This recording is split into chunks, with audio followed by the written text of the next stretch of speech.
Welcome back to all to পিএলইউট academy. তো আজকে আমরা শুরু করতে চলেছি কেপি সাব ইন্সপেক্টর যে পরীক্ষাটা হয়েছিল 2023 সালে। তো সেইটার বেসিক্যালি পিওয়াইকিউ নিয়ে, মানে সেখানে যে জিকের কোশ্চেন গুলো এসেছিল সেই সমস্ত জিকের কোশ্চেন গুলো আমি নিয়ে এসেছি এবং আজকে ওগুলো তোমাদের সাথে ডিসকাস করব। তো ডিসকাস করার আগে তোমাদেরকে জানিয়ে দিই যে এটার ইম্পর্টেন্স কি। যেহেতু আমাদের জানুয়ারি করে একটা টেন্টেটিভ ডেট দেওয়া হয়েছে ডাব্লিউবিপি এসআইটার হওয়ার জন্য, এছাড়া তার আগে কেপি, এছাড়া ডাব্লিউবিপি যে কনস্টেবল গুলো আছে, তো সেটাতে কি হবে, সেটাতে এই যে পিওয়াইকিউ গুলো আমি এক এক করে স্টার্ট করেছিলাম, পিওয়াইকিউ কোশ্চেন, সেটা তারই সিরিজে আসছে। তো পিওয়াইকিউ গুলো কেন ইম্পর্টেন্ট? প্রথম কথা, এখান থেকে অনেক সময় দেখা যায় যে 6 থেকে 7 নাম্বার একদম কমন দিয়ে দেয়। এছাড়া কমন যদি নাও থাকে তাহলে এখানকার যে প্যাটার্নটা, যে কোন প্যাটার্নে আমরা পড়বো, যে এই প্যাটার্নটা ফলো করলে এইরকম টাইপের কোশ্চেন গুলো আসবে, আগে তোমাদের জানতে হবে যে শুধু কি পড়বো নয়, কিভাবে পড়বো।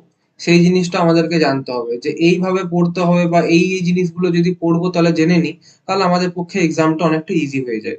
তো আজকে ক্লাস স্টার্ট করার আগে চলো একটা কোড দিয়ে শুরু করতে চাই।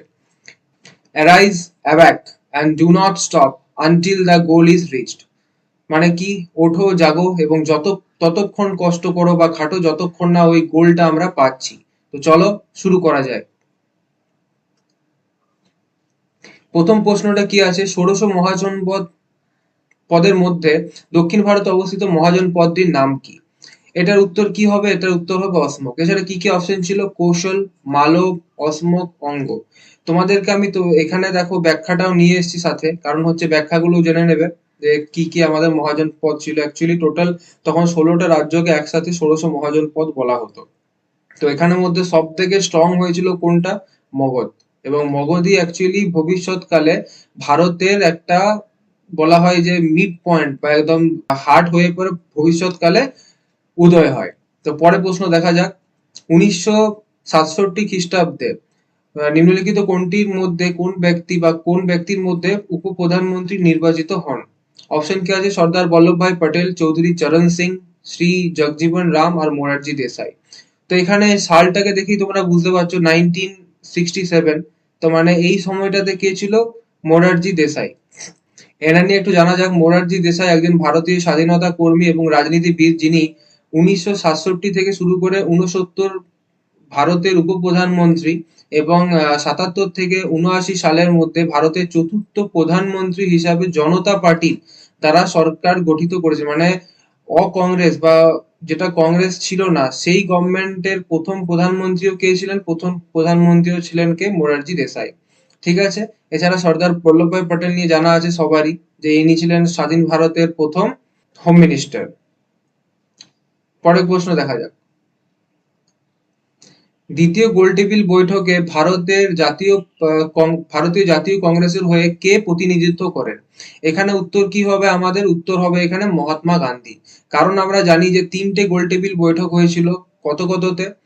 অ্যাকচুয়ালি প্রথমটা যেটা হয়েছিল ওটা 30, তারপরটা 31, তারপরটা হয়েছিল 32, এবং 31 যেটা ছিল সেইটাই একমাত্র মহাত্মা গান্ধী ওখানে পার্টিসিপেট করেছিলেন। এবং কিসের জন্য করেছিলেন? গান্ধী ইরউইন যে প্যাক্টটা সাইন হয়েছিল, একটা প্যাক্ট ছিল গান্ধী ইরউইন প্যাক্ট, যেটা 1931 খ্রিস্টাব্দে সাইন করা হয়েছিল। কার মধ্যে? গান্ধীজি এবং তখনকার যে ভাইসরয় ছিল লর্ড ইরউইন তার মধ্যে। এবং তার ফলে উনি কি করেছিলেন, ওই যে গোলটেবিল বৈঠকটা ছিল সেটাতে পার্টিসিপেট করেছিলেন। এছাড়া কি এটা কোনো রেজাল্টেন্ট সেরকম কিছু বের হয়নি।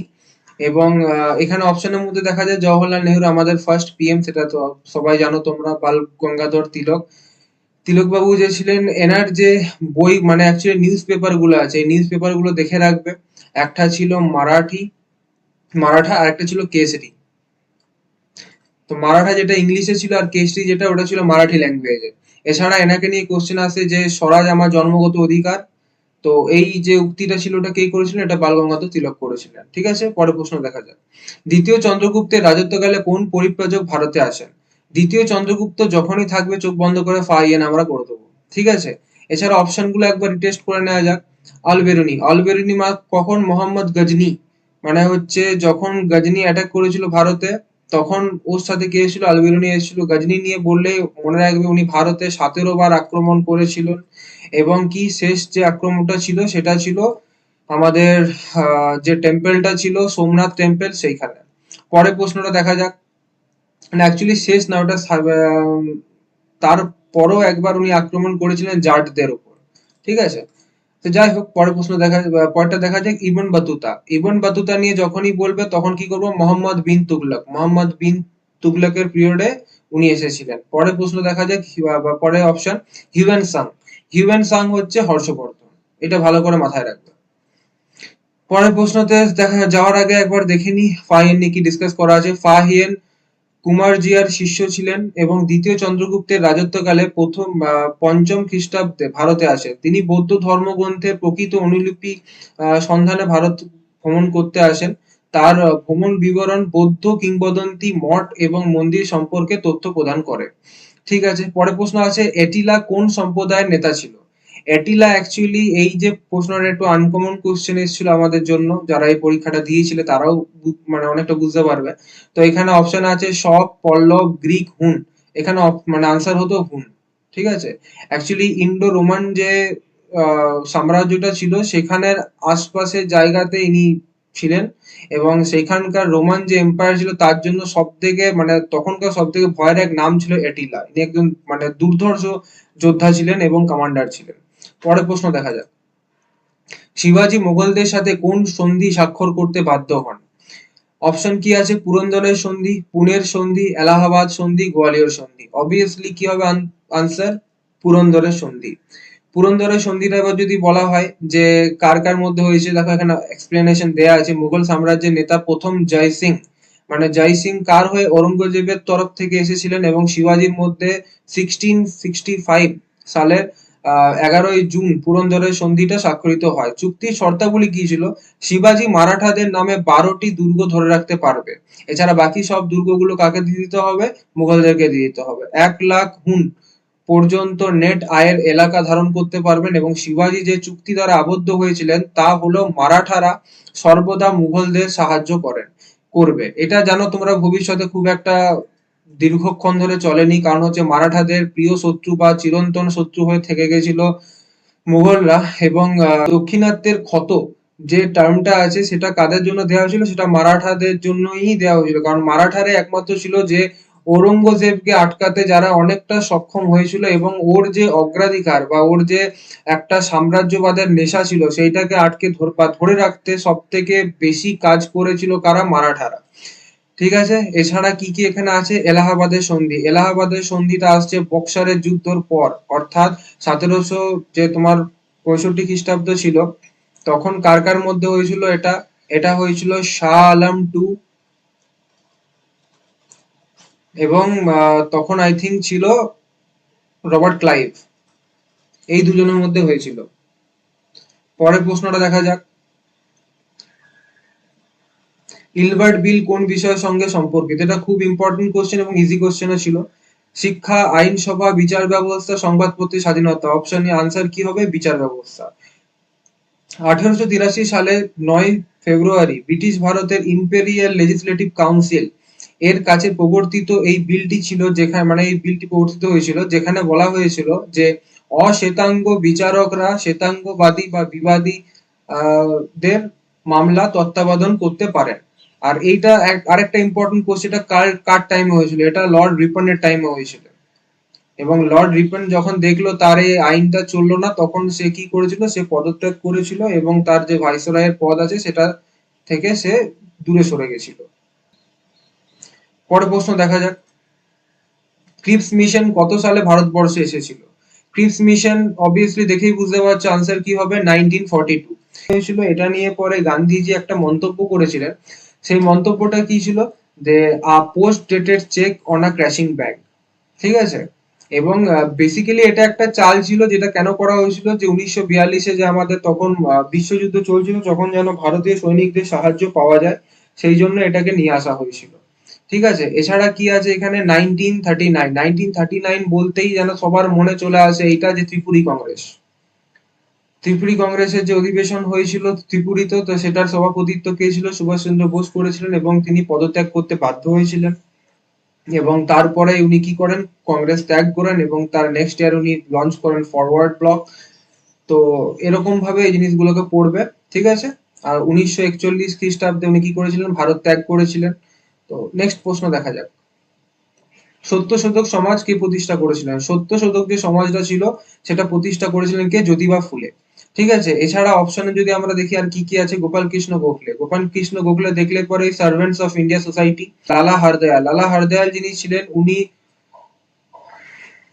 1913 খ্রিস্টাব্দে সেন্ট ফ্রান্সিসকো যে শহরটা ছিল আমেরিকাতে, সেখানে প্রতিষ্ঠা কি করেছিলেন? প্রতিষ্ঠা করেছিলেন গাদার পার্টি। গাদার পার্টি ইনি ফাউন্ড করেছিলেন। এছাড়া বলতে পারি Dadabhai Naoroji, the grand old man of India, drain of wealth. Drain of ওয়েলথের যে পুরো থিওরিটা ওটা উনি দিয়েছিলেন, এবং উনি একটা বই লিখেছিলেন, the poverty and An British rule of India. এই বইটাও কে লিখেছিলেন? দাদাভাই নওরোজি লিখেছিলেন। এছাড়া এনার নিয়ে যদি বলা যায় যে প্রথম যে ভারতীয়দের পার ক্যাপিটা ইনকাম বের করতে কে তৎপর হয়েছিলেন, সেটাও ছিল দাদাভাই নওরোজি। পরের প্রশ্ন দেখা যাক, কত সালে হলদিঘাটের যুদ্ধ হয়েছিল? এটা আমরা সবাই জানি উত্তর, এটা হবে 1576 খ্রিস্টাব্দে। হলদিঘাটের যুদ্ধ 1576 সালে 18ই জুন মহারানা প্রতাপ সিং এর বিরুদ্ধে মেওয়াড় বাহিনীর এবং আম্বেরের মান সিং এর প্রথমের নেতৃত্বে মুঘল বাহিনীর মধ্যে সংগঠিত হয়েছিল। মানে এখানে সবাই এই যুদ্ধটা আই থিঙ্ক জানা আছে, তোমরা অনেক সিরিয়ালে দেখেছো বা অনেক ফিল্মে দেখেছো যে আকবরের যে সেনাপতি সে ছিল মান সিং, সে একজন রাজপুত, এবং যার বিরুদ্ধে হয়েছিল সেও ছিলেন মহারানা প্রতাপ সিং, তিনি একজন রাজপুত। এই যুদ্ধে মহারানা প্রতাপের হার হয়। পরের প্রশ্ন দেখা যাক, সার্ভেন্টস অফ ইন্ডিয়া সোসাইটির প্রতিষ্ঠাতা কে ছিলেন? সার্ভেন্টস অফ ইন্ডিয়া সোসাইটি একটু আগে তোমাদের সাথে ডিসকাস করলাম, এটার আনসার হবে গোপাল কৃষ্ণ গোখলে। ঠিক আছে। এছাড়া এখানে কি আছে, রাজা রামমোহন রায়। তো রাজা রামমোহন রায়কে যখনই দেখবে কি দা ফাদার অফ রেনেসা, এটাকে আমরা বলা যেতে পারে। এছাড়া উনি কোন পত্রিকার সাথে যুক্ত ছিলেন? সংবাদ কৌমুদি। ঠিক আছে। এছাড়া ওনার দুটো সভা ছিল, একটা ছিল ব্রাহ্ম সমাজ আর একটা ছিল আত্মীয় সভা। এই দুটোতেই রাজা রামমোহন রায় যুক্ত ছিলেন। ঠিক আছে। এছাড়া দাদাভাই নওরোজি, বালগঙ্গাধর তিলক নিয়ে ডিসকাস হলো। পরের প্রশ্ন দেখা যাক, মহাবীরের উপদেশের সংকলন কি নামে খ্যাত? এটার উত্তর কত হবে? এটার উত্তর হবে সিদ্ধান্ত। এটার উত্তর এটাই হবে। রামচরিতের রচয়িতা কে? রামচরিতের রচয়িতা হচ্ছে সন্ধ্যাকর নন্দী। যখনই রামচরিতের পাশে মানস লেগে যাবে তখন সেটার উত্তর কত হয়ে কি হয়ে যাবে? ওটার উত্তর হয়ে যাবে তুলসীদাস। এবারে আমাদেরকে দেখতে হবে বিলহন। বিলহন যে ছিল সে লিখেছিল বিক্রমাঙ্ক দেব চরিত। এখানে বি আর বি তোমরা মনে রাখবে, ইজি হয়ে যাবে, বিক্রমাঙ্কদেব চরিত। এছাড়া আছে বাণভট্ট। বাণভট্ট কি লিখেছিলেন? বাণভট্ট লিখেছিলেন হর্ষচরিত। পরের প্রশ্ন দেখা যাক, অ্যানি বেসান্ট কোন স্থানে হোম রুল লীগ প্রতিষ্ঠা করেছিলেন? অ্যানি বেসান্ট কোন স্থানে প্রতিষ্ঠা করেছিলেন? উনি প্রতিষ্ঠা করেছিলেন এটা মাদ্রাজে। ঠিক আছে। 1916 সালে একই সাথে দুটি হোম রুল লীগ প্রতিষ্ঠা হয়। প্রথমটি 1916 খ্রিস্টাব্দে এপ্রিলে বালগঙ্গাধর তিলক বোম্বাইয়ের বেলগাঁওয়ে প্রতিষ্ঠা করেন। অন্যটি অ্যানি বেসান্ট 1916 খ্রিস্টাব্দে মাদ্রাজে প্রতিষ্ঠা করেন। পরের প্রশ্ন দেখা যাক, আর এবার থেকে ভূগোলের পার্টটা স্টার্ট হচ্ছে। আরাবল্লী পর্বতমালার উচ্চতম শৃঙ্গ কোনটি? উচ্চতম শৃঙ্গ হচ্ছে কি আমরা সবাই জানি গুরু শিখর। এছাড়া আছে দোদাবেতা। দোদাবেতা হচ্ছে নীলগিরি। গোর্গাবুরু, গোর্গাবুরু হচ্ছে ছোটনাগপুর মালভূমি। এরকম করে পড়বে। মানে আমরা কি দেখলাম, ইতিহাসে টোটাল 14টা কোশ্চেন দেওয়া হয়েছিল 2023-এ যে সাব ইন্সপেক্টরের কোশ্চেন ছিল কেপির, সেটাতে। তারপরে ধরে রাখো 14 থেকে 15 নাম্বার ক্যারি করবে হিস্ট্রি। পরের প্রশ্ন দেখা যাক জিওগ্রাফি। কানহা ন্যাশনাল পার্ক কোন রাজ্যে অবস্থিত? কানহা ন্যাশনাল পার্কটা খুব ফেমাস এবং তোমরা সবাই জানো এটা আমাদের মধ্যপ্রদেশে অবস্থিত। পরের প্রশ্ন দেখা যাক, পরের প্রশ্নতে কি আছে, ভারতবর্ষের উত্তর পূর্বের রাজ্যগুলিতে কোন ধরনের স্বাভাবিক উদ্ভিদ দেখা যায়? উত্তর পূর্ব মানে তখনই বুঝবে যে সেই ইন্ডিয়ার, যখন আমরা দেখবো যে বেসিক্যালি এই পার্টটা এই দিকের, মানে যেখানে তোমার আসাম, অরুণাচল প্রদেশ, এই যে টোটাল পার্টটা আছে, এই পার্টটা যখনই দেখবে তখন মাথায় রাখতে হবে সেখানে ক্রান্তীয় চিরহরিৎ যে উদ্ভিদ আছে বা বনভূমি আছে সেখানে আমরা দেখতে পাই। ঠিক আছে। এছাড়া উপকূলীয় তোমরা জানো সুন্দরবন সাইড যদি বলে, বা গুজরাটের কিছু এরিয়া যদি বলো যেখানে সমুদ্র উপকূল আছে, তো সেখানে উপকূলীয় উদ্ভিদ হবে, উড়িষ্যা হবে। এছাড়া ক্রান্তীয় পর্ণমোচী যদি বলা হয় তাহলে বেশিরভাগ আমাদের ওয়েস্ট বেঙ্গলে বা সমতল ভূমিতে ভারতের সমতল ভূমিতে এই ক্রান্তীয় পর্ণমোচী উদ্ভিদটা দেখা যায়। এছাড়া কি আছে, আহ মরু উদ্ভিদ মানে জানো, যেখানে মরুভূমি থাকে সেখানেই পাওয়া যাবে। পরের প্রশ্ন দেখা যায়, নিচের কোনটি অ্যালুমিনিয়ামের একটি আকরিক নয়? এই প্রশ্নটা একটু ভালো করে তোমরা দেখবে, অ্যালুমিনিয়ামের আকরিক নয়, এই নয়টা মিস করলে ভুল হবে প্রথম কথা। দ্বিতীয় কথা, আমরা কি করতাম, একটা দুটো করে আকরিক দেখে চলে যেতাম, এবার প্রশ্ন কি দিয়েছে দেখো, তোমাকে সমস্ত আকরিক দেখে যেতে হবে। এই যে নামগুলো আছে, এই নামগুলো তুমি যদি প্রপারলি প্রত্যেকটা আকরিক না জানো তাহলে কিন্তু তোমার পক্ষে বের করাটা খুব সমস্যা। অনেকে এখানে ফেলসপার আনসার দিয়ে আসবে, কিন্তু উত্তর কি হবে, এখানে উত্তর হবে ডলোমাইট। পরের প্রশ্ন দেখা যাক, বায়লাডিলা লৌহ আকরিক খনিটি কোন রাজ্যে অবস্থিত? এটা আমাদের ছত্তিশগড় রাজ্যে অবস্থিত।